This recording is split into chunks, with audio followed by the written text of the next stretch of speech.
За шинэ гэрээний ёс зүйг өчигдөр ярихдаа Есүсийн сургаал Паулийн захиасууд ерөнхийдөө тодорхойлдог гэж дурдсан байгаа. Санаж байна уу те? За тэгвэл Библийн ёс зүйн үндэс нь өөрөө яг юу вэ? Яг юунаас болоод ёс зүй хэрэгдэад байгаа юм бэ гэд эхэлж байгаа. Тэгэхээр Ром номын 3-ын 10-аас 13 дугаар ишлэлийг харах юм бол зөвхт хүн алгаа, ганц жалга. Ухаардаг бурхныг эрен хайдаг хүн чалга бүгд гажиж цөмөөрөө хэрэггүй болжээ. Сайныг үлддэг нь алга, ганц жалгаа гэсэн байна. Тэгэхээр ёс зүй гэдэг зүйл нь өөрөө хүний нэг мөн чанартай холбоотой болж таарж байгаа. Тэгээ мөн чанар нь өөрөө гим нүгэлтэй учраас ёс бус байдал гим нүглээс болж үүсээд байна. Тэгээ энүүнээс болоод гаргаж байгаа зан авир, гаргаж байгаа үйл хөдлөл энэ бүхэн маань яасан гэхээр биднийг заримдаа ёс зүйн үйлдэл дээр ингээд авч чадах. Тэгээ ягаад тэгэхээр өнөөдрийн шинэ гэрээний хэрэг ёс зүйг үзэх юм бол нэг зүйл яригдана. Бурхан яахааргүй Есүс Христийг илгээсэн бидний ёс зүйг үндсийг биднээс нь дотроос сэргээх гээд байгаа тэр бол агуулга явагдаж байгаа. Тэгэхээр ёс зүйгээд ярих юм бол яахааргүй бид Есүс Христийн үхэл ба амьдрал, амьлалт энэ зүйлийг ярихаас өөр аргагүй болж байгаа. За тэгэхээр Паул нэг хоёр ишлэлийг иш татсан байгаа хуучин гэрээнээс. Тэгээ саяны нэг Ром номын 3-ын 10-аас 13 дугаар ишлэлийг хуучин гэрээний дуулал номын 14-ийн 1-ээс 5 дугаар ишлэл, дуулал номын 53-ийн 1-ээс 4 дугаар ишлэлийг иш татж байгаа энэ дэр. За ялангуяа дуулал номын 14-ийн 1-ээс 5 дугаар ишлэлээр юу гэж хэлж байгаа гэхээр мунхаг нэгэн зүрхэндээ бурхан байдаггүй гэдэг. Тэд завхаарцгааж жигшүүрт зүйлс хийдэг агаад сайныг үлддэг хүн алгаа. Тэнгэрээс эзэн хүний хөвгүүдийг өнгийн харсан ухаардаг бурхныг эрен хайдаг хүн байгаа эсхийг нь харахын тулд ажээ. Тэд төөрөлд нь явж бүгд адилхан завхаарцгаасан. Сайныг үлддэг хүн алга, ганц жалга. Таалах иддэг шиг хүмүүсийг минь иддэг. Агаад эзнийг дууддаггүй ёс бусыг үйлдэгч бүхэнд мэдлэг байна уу? Бурхан зөв шударга үеийнхэнтэй хамт байгаа учраас тэнд үргэлж ихээр айж чичрэх болно гэж. Тэгэд та яг дуулал номын 53-ын 1-ээс 4-ийг харах юм бол яг ижлэх ишлэл байна. Гэхдээ энэ ижлэх ишлийн яг 4-р ишлэл дээр нь 3-4-р ишлэл дээр нэг үгнүүд өөрчлөгдсөн байдаг. Харьцуулж харах юм бол тэд бүгд уруудаж гэсэн байна. Нөгөө дуулал номын 14 дээр нь болохоор тэд бүгд гажиж гэсэн байна. Тэгэхээр дараагийн яг энэ уруудсан, гажсан, холдсон гэдэг утгыг дараагийн мөрдөн дээр нь тайлбарлахдаа сайныг үлддэг хүн ганц жалга гэдэг дээр нэг өгүүлбэр явж байгаа. Тэгэхээр өнөөдөр бид нар Христ итгэснийхээ хувьд нийгэм дээр хэр сайн үйлсийг гаргаж байна, хэр бурханд итгэсэн итгэлээрээ дамжуул сайныг баримталж байна. Энэ маань бидний нэг ёс зүйтэй үйлдэл болж таараад. Тэгээ энийгээ бид нар ингээд алдчихаараа бурхан байдаггүйтэй ялгаагүй зүйл юм а гэж үзээд байна. Өчигдрийн үдсэн онлоор бол тэ итгэл байхгүй маа гэж. Бурханд бид нар итгэжээд байдаг. Бурхан бидэнд гайхалтай олон мэдлгүүдийг өгөөд байдаг. Гэтэл энийгээ бид нар амьдралдаа мөрдөхгүй, амьдралдаа хэрэгжүүлэхгүй байхаар бурхан байхгүй гэж хэлж байгаадаа ялгаагүй зүйл болж байгаа юм гэж хэлж байгаа. Бурхан байхгүй. Яг тэр бурханы үг нь байхгүй болчихж байгаа ч гэсэн. Тэгээд хэлж байгаа эзнийг дууддаггүй ёс бусыг үйлдэгч тэдэнд мэдлэг байна гэж байгаа. За ингээд дахиад бидний нэг анхны хичээл дээр үздэг шиг бурханы мэдлэг рүү биднийг хөтлөж байгаа. Бурханы Библийн үг рүү хөтлөж байгаа. Тэгэхээр манай итгэгч нарын ялангуяа бас тэ одоо та үз дотроо бодоод үзээрэй. Хэр олон маань Библийг ингэ ширээн дээр тавьчаад судлахгүйгээр ингэ явж байгаа бол. Тэгээ түрүү хэлсэнтэй нийгмийн ёс зүй гэж аль хэдийн байна. Тэгээ тэр нийгмийн ёс зүйг үний юм шиг амьдралдаа хэрэгжүүлээд бас явж байгаа сууд хүртэл байна. Гэтэл бидний итгэл бишрэлийн хамгийн гол төв болсон Бурхны үг маань байгаад байхад тэр ёс зүйг амьдралдаа хэрэгжүүлэхгүй байгаа нь бол өнөөдрийн бидний үзэж байгаагаар бол тий бурхан байхгүй юм шүү гэж хэлээд байгаа. Итгэгчдийн тоонд бид нар орох гээд байна. Яаж ёс зүйтэй зүйлийг үйлдэх вэ гэхээр гимшил бол ёс зүй юм а гэсэн зүйлийг үзэж байгаа юм дээр. Гимшил бол ёс зүй юм а. За бурханы ёс зүйтэй хайрын үйлдэл хариу үзүүлэх ёс зүйтэй эхний алхам бол гимшил байна. Хүний ялцралд ороотл нь хууль бус байдлын дээрх ишлэл харуулж байгааг анзаарсан баха. Энэ бол гэмт байдал. Ёс зүйтэй байдлыг өөрсдөө дотор сэргэжүүлвэл гэмт чанараас болж үүссэн гажуудал мөн бурхантай болон бусдтай тогтоосон тасарсан харилцааг сэргээх юм а гэж.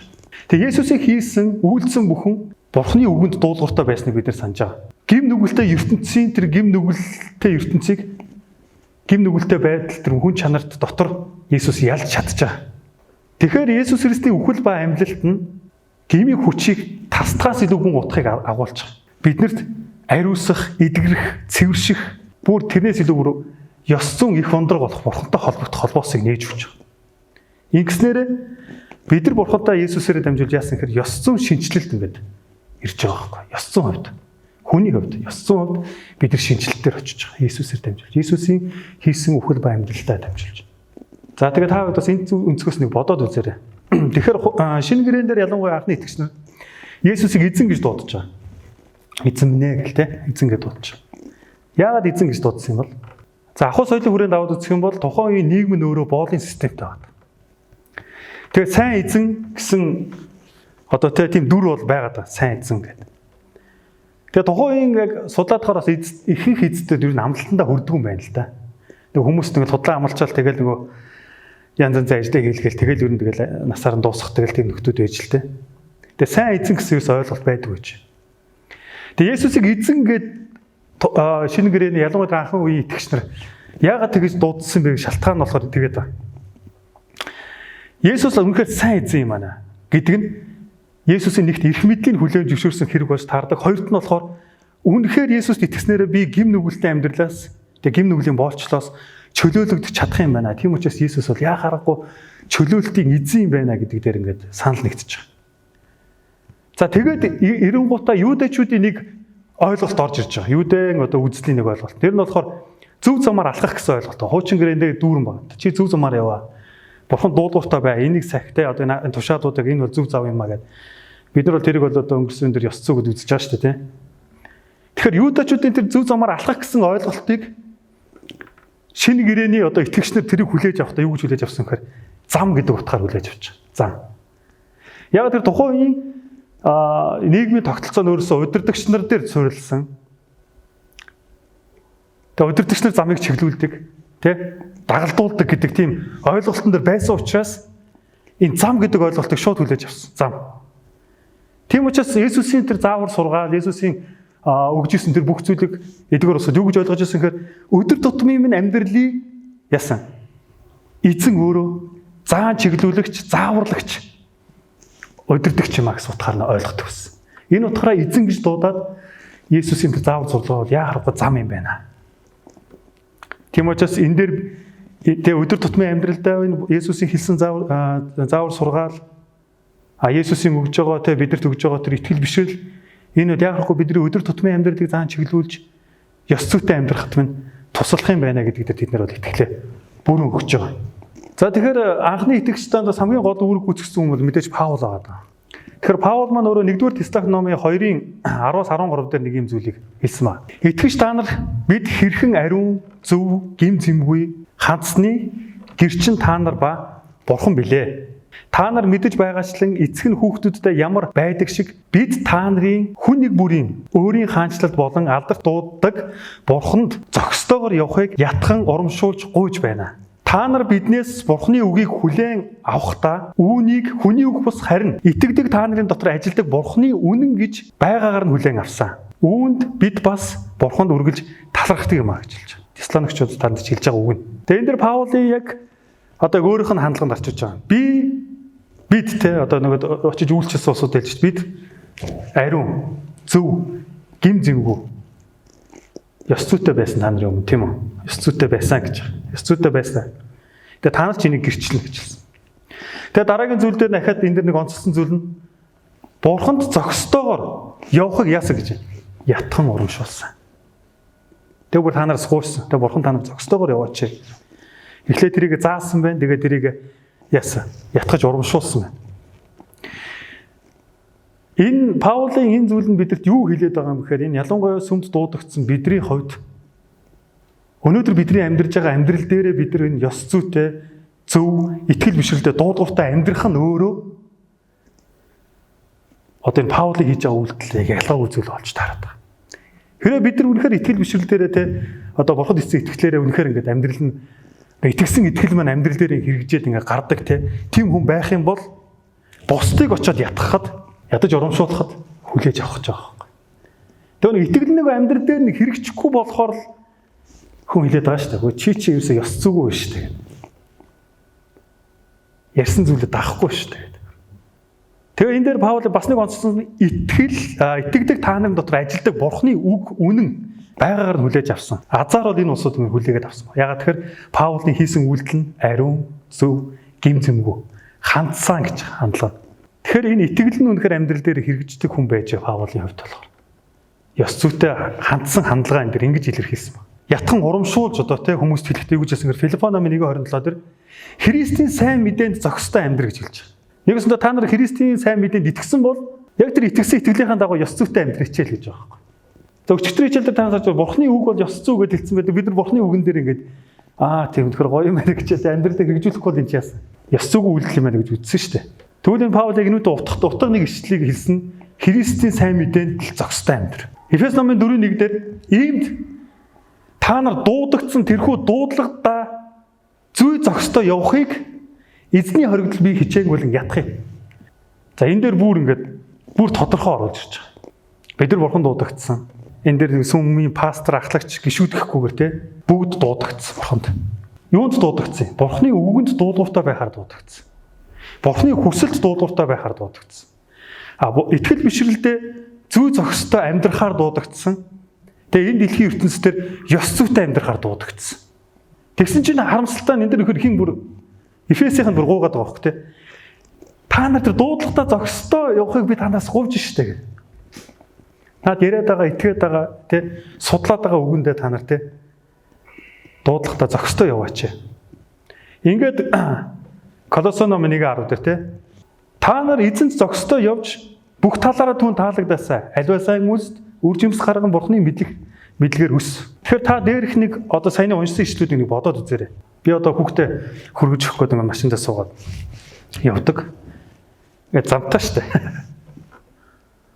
Тэгээ өнөөдрөөс сүмрүү нааш ирлээ. Тэр дунд эзэн зохистойгоор бас Бурханд таалагдахаар сайн үр жимсийг нэр гаргасан болоо гэдэг дээр бас бодох хэрэгтэй болж тарж. За тэгэхээр анхны итгэгчнэрийн хувьд болохоор Есүс бол эзэн гэж хүлээн зөвшөөрж байгаа нь дуудсан дуудлага нь нэгсэндээ өнөө цагт бидэрт юугаар ойлгох гэхээр Есүс бол удирдагч юм а гэдэг шууд утгаараа ойлгох. Өнөө цагийн бид нар бол за Есүс бол яг амьдралын удирдагч. Тэгэхээр анхны итгэгчнэр бол даган амьдрах ёстой амьдралын арга зам үйлдэлийн нэг илэрхийлэл бол яа харахгүй зам гэж ойлгож ирсэн бол Есүс бол амьдралыг зааварлагч бус харин амьдралыг удирдагч байсан юм а гэж тэд нар хүлээн зөвшөөр. Тэгэхээр түүний удирдах буй замаар даган алхвал гарцаагүй аврагдана гэсэн итгэлийг тэд нар хардаг байжээ.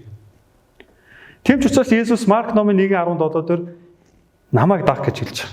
Ямар усуд намайг даах гэдэг? Удирдагч хүн л гэдэг үстэй. Удирдагч хүн л намайг даах гэнэ. Итгэл дүүрэн. Миний явж байгаа замаар яв, даг. Тийм учраас намайг даг гэж хэлчихэд өөрийгөө баттгаж нэг зүйл хэлсэн зүйл нь болохоор Иохан номын 14:6 дээр Есүс зам, ам, үнэн гэж хэлж байгаа юм. За тэгвэл өчигдрийн ойлголтын дээр яг энэ гурван үгийг хүлээж авъя. Зам, үнэн, ам гэдэг гурван зүйлийг. Христ итгэлийн ёс зүйн гурван зүйл дээр байдаг гэж ярьсан шүү дээ. Тэгэхээр зам бол яхаарахгүй шудраг байдал байгаа тоххой, шудраг байдал. Үнэн бол ойлгомжтой. Ам нь бол яхаарахгүй хайр болж тарж байгаа. Тэгэхээр үнэн байдлыг бид нар сахих хэрэгтэй. Энэ амьдралынхаа алхаж байгаа энэ зам мөр дээрээ бид нар шудраг байх шаардлагатай болж тарж байгаа. Тэгэхээр Есүс бол яхаарахгүй амьдралын удирдагч байсан учраас бусдыг ялангуяа 12 дагалдагч нарт ч хүртэл одоо яг энэ Марк номын 17-аас цаашаа 18, 19 гэж та нар судлаад үзэх юм бол нөгөө 12 дагалдагч нараа дуудаж байгаа үе ихгүй. Тэгээ нөгөөдөл нь харах юм бол хаяад даглаа, юм хаяад даглаа. Яг тэр Есүсийг зам, үнэн, ам нөгөө гурван ойлголтын дээр шууд ойлгож ирсэн учраас тэд нар дагахад бэлэн байсан байхгүй. Тэгэхээр Үлс номын 19-ийн 8-9 эшлэлээр нэг бас юм ишлээ байна. За тэрээр синагогт орж 3 сарын турш зоригтой ярин Бурхны хаанчлалын тухай сургамжлан ятгалаа. За ямар хүн ятгаад байгааг та нараас ингээ ойлгосон баг тий. Өөрөө бусдын өмнө яг ингээ тийм үлгэрлээ дөөрөлөөр харуулсан. Тийм байгаа шүү дээ. Итгэл ингээ харуулсан. Тэгээ бусдын өмнө ч нэрийг хэлэхдээ бүр ингээ итгэл дүүр хэлж байгаа. Та нар мэднэ намайг.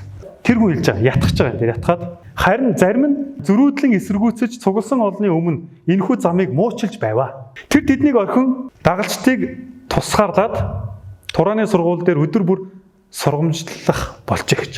Энэ замбаар ингээ явсан чи зарим нэг нь эсэргүүцээд гараад ирчихсэн. За наач. бүтэхгүй ч юм уу. Тэнгууд та нар яг энэ ишлэгийг цааш нэгэд ухаад унших юм бол манай хүн тэндээ үлдчихэж байгаа. Итгэлтэй улсуудаа ингээд авч үлдээд цусгаарлаад яг тэндээ үлдчихэж байгаа. Гэхдээ үлдсэн зүйл дээр юу гэсэнгээр сургамжилж эхэллээ гэж байгаа юм. Нэгсэндээ өөрийнхөө итгэл бишрэлийнхаа амьдралыг бусдад хуваалцаа тэнд хамт амьдрээд эхэлсэн Паул. Мэдхгүй би одоо энийг нотлох гэж харах юм болоо. Тийм ээ.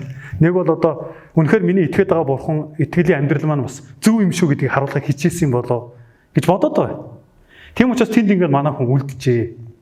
Тэгэхээр яхахгүй та өөрийгөө зөв зам дээр зогсож байгаа бол харуулахаас өөр аргагүй болж таарч байгаа. Нотлохоос өөр аргагүй болж таарч байгаа. Ярих биш тийм ээ. Тэгэхээр энэ маань өөрөө ёс зүйтэй үйлдэл болж таарч байгаа. За Үлс намын 24-ийн 13-аас 16 дугаар ишлэлдэр за энэ дээр Паул бүр ингээд яг одоо миний өмнөх 19 дээр уншсан ишлэгийг илүү их тодорхой болгож өгсөн зүйл нь энэ дээр байна. Паул нөгөө юу гэж байгаа шүү дээ. Шүүгдэж байгаа тэр үе. Намайг юугаар буруутгаж байгаач тэнд нотолж чадахгүй байна. Харин үнэн дээр энэ нь хүмүүсийн бүлэглэл гэж нэрлээд байгаа тэр замын дагуу би эцэг өвгдийнхөө бурханд үйлчилдэг нь үнэн. Хууль болон иш үзүүлэгчдийн бичсэн бүгдэд итгэдгээ би хүлээн зөвшөөрнө. За тэдний найддгийн адилаар зөвхт бус хин нь амьлан гэдэгт би ч бурханд найддаг. Тиймээс би бурхан ба хүмүүсийн өмнө сайн мөнс чанартай байхыг үргэлж хичээдэг билээ гэж хэлсэн. Тэгэхээр энэ Паулын хэлсэн зүйл бол өнөөдөр бидэд айгүй том сургамж өгч байгаа. Ёс зүйтэй байна гэдэг бол хамгийн сайн мөнс чанар байгаа. Яагаад? Итгэлээсээ болоод. Яагаад? Бурханы хууль зааврыг дагснаасаа болоод би сайн мөн чанартай байсан. Тэгэхээр дэлхий бол яхааргүй өөрсдөө шийдсэн хамгийн сайн шийдлийг санал болгодог бол Библи хизээж анханасаа өөрчлөгдөөгүй гэдгийг санаарай гэж. Тэгэхээр эзний зам бол зүйтэй зам гэдгийг бид нар бүгдээрээ хүлээн зөвшөөрнө. Тэгэхээр анхны үеийн итгэгч нар юу гэж ойлгож байгаа вэ? Эзний замаар алхах гэдгийг бол дагна. Яагаад дагж байгаа гэхээр удирдагч миний өдөр тутмын амьдралыг чиглүүлж байгаа гэдэг Бурхны үгэн дээр ингэж акцент өгөж Бурхны үгийг авч үздэг байжээ. Яг тэр энэ өнөөдөр намайг ёс зүйтэйгээр зөв зүйтэйгээр хамгийн сайн мэс чанартайгаар амьдрахад энэ Бурхны үг намайг чиглүүлнэ гэдэгтэр айгүй итгэдэг байж. Хамт олонны ёс зүй буюу сүмийн ёс зүй гэж. Итгэгч бидний дундах ёс зүй. Сүмийн ёс зүй. Тэгэхээр хайр, итгэмжтэй байдал, уучлал, үйлчлэл гэдэг зүйл хаана явагддаг вэ? Хүн ганцаар энэ зүйлийг хийх боломжтой юу? Үгүй. Хаана хийх боломжтой? Хүмүүсийн дунд хэрэгжүүлэх боломжтой. Хайр дээр тулгуурсан, итгэмжтэй байдал дээр тулгуурсан, уучлал дээр тулгуурсан, үйлчлэл дээр тулгуурсан тэр ёс зүйтэй байдал яасан? Хаана хэрэгждэг вэ? Сүмд хүмүүсийн дунд хэрэгжих боломжтой. Нэг бол нийгэмд, ажил дээрээ хүмүүсийн дунд хэрэгжих боломжтой. Шинэ гэрээн дээр байгаа ялангуяа тэр Паулын бичсэн Есүсийн сургаалууд, дагалдагч нарын бичиж үлдээсэн тэр ёс зүйн зарчимтай холбоотой тэр бүх зүйлүүд нь сүм байгуулж байгаа нөхдүүдэд хандаж бичсэн. Ялангуяа Паулын захиасууд бүр яг тэнд чинь анхан үеийн сүмүүд үүсэж байгаа байхгүй. Тэгээ анхан үеийн сүмүүд үүсээд тэгээд хүмүүсүүд тэнд чинь бөөнбөөнөрөө Есүс Христийн нэрийг дууддаг болоод яг тийм болоод эхэлж байгаа үе учраас тэдэрт хандаж өгөгдсөн сургамжууд, ёс зүйн зарчмууд байгаа. Тэгэхээр бид одоо Есүсийг чуулганы толгой гэж итгэдэг. Тэгэхээр Есүс дээр суурилсан ёс зүйтэй л гэсэн утгатай. Энэ утга нь бол Есүс миний толгой гэж байгаа бол Есүс чуулганы тэргүүн гэж хэрэг хүлээн зөвшөөрж байгаа бол бидний ёс зүй хаана гэдэг гэхээр Есүс дээр суурилсан ёс зүйтэй л гэсэн үг.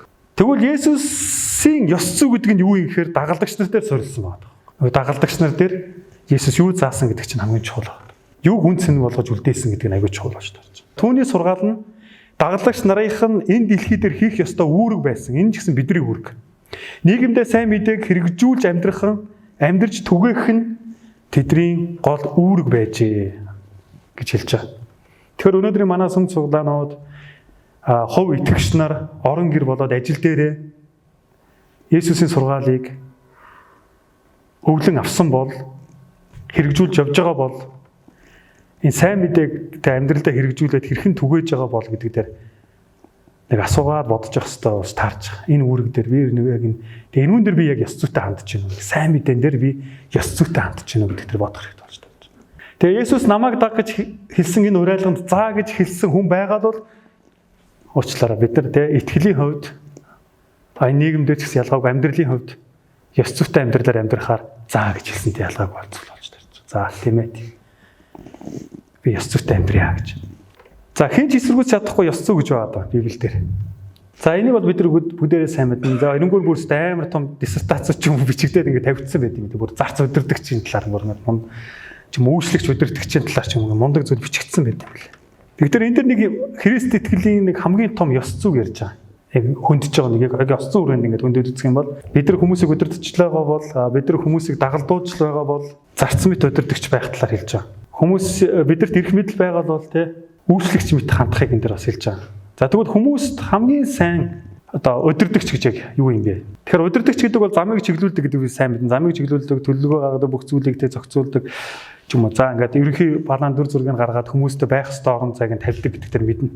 Тэгэхээр Библиэлхийн зарц гэдэг ойлголт нь юу гэхээр хүн өдөр тутмын амьдралд дунд хийх ёстойгоо хийгээд дуулууртаагаар үүргээ гүйцэтгэдэг хүнийг зарц гэж нэрлэж байгаа. Тэгвэл энэ хүнийг удирдагчтай зүйрлэхээр аягүй сонирм болж таарч байгаа. Тэгэхээр удирдагчдаар энэ хүнийг аваад үзэхээр өдөр тутмынхан амьдрал дээр нь ялангуяа тэр хүнд нь юу хийх ёстойг нь заан чиглүүлдэг хүн болж таарч байгаа. Тэр хүн ч юм уу тэр удирдах байгаа хүн дээр за энэ хүнд яг энэ хэрэгтэй учраас тэр хүнийг тэр байранд авиж тавьж чаддаг. Тэгээд тэрэнд нь ингээд тэ чиглүүлж чаддаг тэр хүнийг өнөөдрийн ойлголтоор бол зарц удирдагч гэж нэрлэж байгаа. Хүнээ таньж чаддаг, мэдэж чаддаг. Бурхны хайр, шударга ёс, үнэн байдлыг хамгийн ихээр хэрэгжүүлж болох хоёр зүйл нь зарц мэт удирдах, үйлчлэгч мэт чиглүүлэх юм байна гэж дүгнэж байгаа. Зарц мэт удирдах яасан? Үйлчлэгч мэт чиглүүлэх юм байна. Та нар онгоцны үйлчлэгч нарыг мэдэн шүү дээ. Богоо ч юм ингээ ойод орохоор за та хаашаагаа таны судал яг тэр байна гэж яг ингээ зааж өгдөг шүү дээ. Яг л энийг хэлээд үйлчлэгч нар. Тэгээ нөгөөх нь арга болохгүй али би очиж туслая яг чинь гэдгийг ингээ зааж өгдөг тийм. За бидний баримтлах ёстой ёс зүй юу юм бэ? Өнөөдөр бас ингээ гол зүйл ингээ баримтлах ёстой. Яг энэ амьдралынхаа мөрдлөг болгоод баримтлах ёстой ёс зүй юу вэ? Мотономын 6-гийн 32-оос 33 дугаар ишлэлээр байна. Тиймээс юу идэх билээ, юу уух билээ, юу өмсөх билээ гэж санаа бүүзв. Гагцгүй эхлээд Бурхны хаанчил зүвт байдлыг хайхтун. Тэгвэл энэ бүхэн танаас нэмэгдэх болно гэж хэлж байна. Ахад хэлье. Өнөөдөр таны бүр ялангуяа итгэл бишрэлийн амьдрал дээр хамгийн түрүүнд баримтлах ёстой. Энэ амьдрал дээр ч гэсэн баримтлах ёстой хамгийн том зарчим юу вэ? Бурхны хаанчлыг, Бурхны зүвт байдлыг хай гэж. Тэгэхээр энэ дээр юм байна. Бурхны хаанчил хаана тунхаглагдаж байна? Сайн мэдээ хаана яригдж байна? Бурхны мэдлэг хаана бас ингэж яригдж байгаа? Бурхныг хаана магтаж байна? Бурханд хүмүүстэй Бурхны сүмд ч юм уу хаана үйлчлэл гэдэг зүйл явагдаж байгаа? Хаана авралын зар түгж байна? Та тэнд байх чинь өөрөө таны ёс зүй болж таарч байна. Тэгэхээр сүмийн ахан дүүс итгэгч нар таанд ч би нэг зүйл хэлье. Хаана Бурхны хаанчил яригдаж, хаана Бурхны мэдлэг яригдаж, хаана Бурхны сайн мэдээ түгж байна? Хаана хин нэгэнд инрэл, хайр, уучлалын үйлчлэл тэнд явагдаж байна? Та тэнд байх юм бол энэ Бурхны хувьд, Бурхан таарын хувьд, харилцааны хувьд хамгийн том ёс зүйтэй үйлдэл байх нэ. Зөвхт байдал хаана яригдаж байна? Тэ? Шудраг бүс зүйл хаана эсэргүүцэж хүмүүс зогсож байна? Үнэн хаана тунхаглагдаж байна? Хайр инрэл хаана хуваалцагдаж байна? Тэ? Бие биентэйгээ. Та тэнд очиж зогсох нь шудраг ёс зүйтэй үйлдэл юм аа. Дуугүй суух нь өөрөө тэ гараа хөнхөж суух нь биш болж таарч байгаа. Тэг эхлээд бид нар Бурхны хаанчлыг хайх. Сүм цуглаан дотроо бид нар сүм цуглааны олон янз янзын хөтөлбөрүүд пастор ахлагч нар чуулган маань зорилтод тавиа явдаг. Тэнд хэн сүнсээр дүрдэг гэхээр үнэхээр л өөрсдөө зориулаад золиос гаргаад ажлаа хойш нь тавиад очисон хүмүүсийн дүүргэлтийг авдаг сүнсээр. Хэн зав заваа гаргаад Бурхны зүйлд санаа зовж тэр хүн дээр ивэл дүүрэн байждаг. Тэр би таа гэдэг бас нэг тэ энэ өөрийнхөө итгэл бишрэлийн зүйлдер илүү ёс зүйтэй байгаасаа гэж уриадмаар. Тэгэхээр хүмүүс ихэнхдээ гэдэг уучлаараа би завгүй байна гэдэг. Би пасторын хувьд энэ олон зүйлийг сонсч би уучлаар завгүй байна. Эхлээд энийг амжуулж чадах юм. бүх олонхоор л ингэ шийдчихлээ шүү дээ. Энэ тэгээ зөв штэй л гэж үздэг. Зарим нэг нь болохоор дэлхийн боловсрол мэдлэг энэ чинь хариалтын хариулцсан шүү дээ. Заавал ч үгүй Библиэс чинь аваад ах зүйл юу байгаа мó гэж зарим нэг нь бол. Би бас тийм үнтэй таарч л байсан. Тэгэхээр нэг зүйлийг хэлээ. Библийн сургаал хэрэг Библийн сургаал ёс зүйгүй байсан бол бидэрт итгэл гэж зүйл төрөхгүй байх байсан.